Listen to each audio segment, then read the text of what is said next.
Ada pun dalam kalangan mereka yang beribadah, tetapi mereka beribadah mengikut selera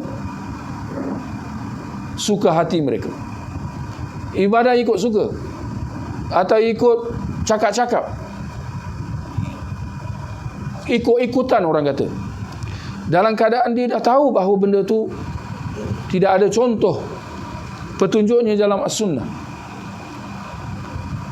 Bagi mereka ini adanya ancaman keras daripada Allah Subhanahu wa taala apabila Allah mengatakan dalam Al-Quran, qul hal nunabbi'ukum bil akhsarina a'mala. Katakanlah wahai Muhammad kepada umat engkau, apakah kalian ingin tahu siapakah mereka yang rugi, siapakah mereka yang rugi dalam amal perbuatan mereka? Kemudian Allah kata, alladzina dhalla sa'yuhum fil hayatid dunya wa hum yahsabuna annahum yuhsinuna sun'a.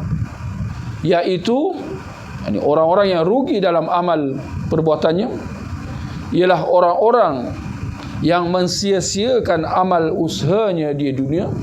Dia mensia-siakan amal usahanya di dunia. Ini dia beramal, tetapi amalnya itu adalah sia-sia. Sedangkan mereka menyangka bahawa apa yang mereka lakukan itu adalah baik. Sedangkan mereka menyangka bahawa apa yang mereka lakukan itu adalah baik. Wa hum yahsabuna annahum yuhsinuna sun'a. Mereka sangka bahawa apa yang mereka buat itu baik.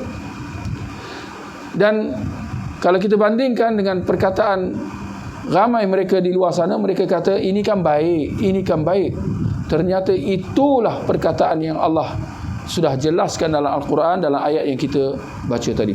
Orang-orang yang mensia-siakan amal usahanya dalam keadaan dia menyangka bahawa apa yang dia buat itu adalah baik.